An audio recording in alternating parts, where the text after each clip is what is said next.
Ang Ministry of Natural Resources ng China at ang Ministry of Civil Affairs ay magkatuwang na naglabas noong Linggo ng mga standard names ng ilang isla at bahura sa South China Sea. Ito ay matapos maglabas ng batas ang Pilipinas, ang Philippine Maritime Zones Act and the Philippine Archipelagic Sea Lanes Act.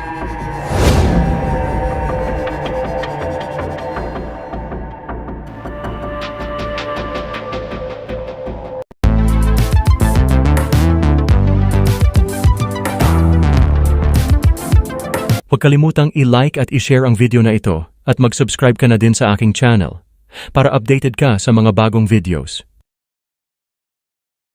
Ang mga standard names na inilabas sa pagkakataong ito ay nasa 64 sa kabuuan, kasama ang Haoteng Sidao, Renai Nanjiao, Renai Beijiao. Kung saan ang mga ito ay pasok sa EEZ ng Pilipinas. Ang mga standard names na dati nang inilabas noong 1983 at 2020. Ang isang video footage na nakuha ng Global Times nitong Lunes ay nagpapakita na ang mga sasakyang pandagat ng China Coast Guard ay nagsagawa kamakailan ng patrol enforcement exercises sa Huangyandao o sa Scarborough Shoal. Ayon sa video clip, ang drill ay binubuo ng maraming sasakyang pandagat, kabilang ang malalaking 1,000 toneladang patrol na barko at gayon din ang mga maliliit. Ayon pa sa CCG, patuloy raw nitong palalakasin ang mga patrol at pagpapatupad ng batas sa teritoryong karagatan ng Huangyandao na inaangkin nito. Mayroon pang pahayag ang CCG na inaakusahan nito ang mga awtoridad ng Pilipinas na hinihikayat raw ang mga sasakyang ginagamit sa pangingisda na iligal na lumalayag sa lagoon ng Huangyandao at sinasabing ang ilang mangingisda raw sa Pilipinas ay nagsasagawa ng mga mapanganib na gawain tulad ng paggamit ng lason sa isda, paghuli sa mga endangered marine species at pagsira ng ecosystem. Talagang magaling magbaliktad ng kwento ang mga insik.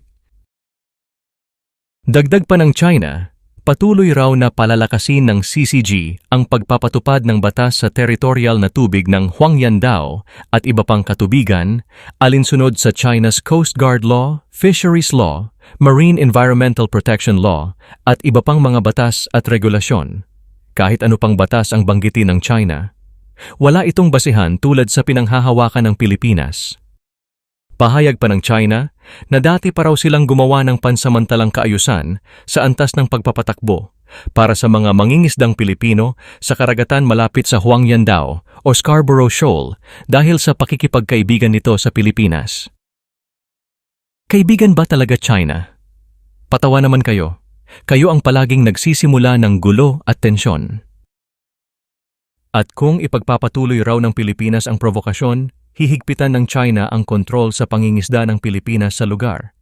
Dati raw ay mahirap para sa kanila na tukuyin kung saan ang mga sasakyang pandagat ng Pilipinas na lumalabag sa karagatan ng China.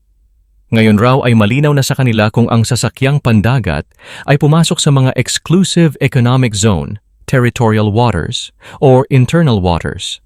Alinsunod dito, magiging mas malinaw din raw ang mga gagawin nilang countermeasures.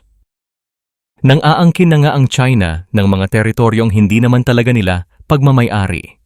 Ang mga pinapatupad pa nitong mga regulasyon ay hindi rin angkop at wala namang basehan.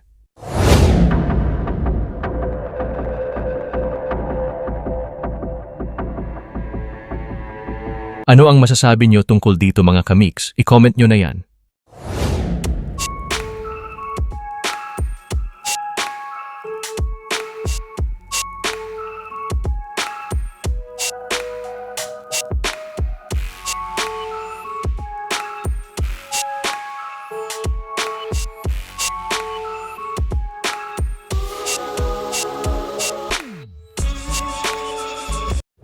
Salamat sa panunood mga kamiks.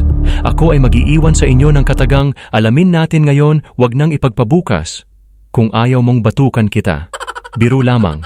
Ingat mga kamiks, sa susunod na video na ulit.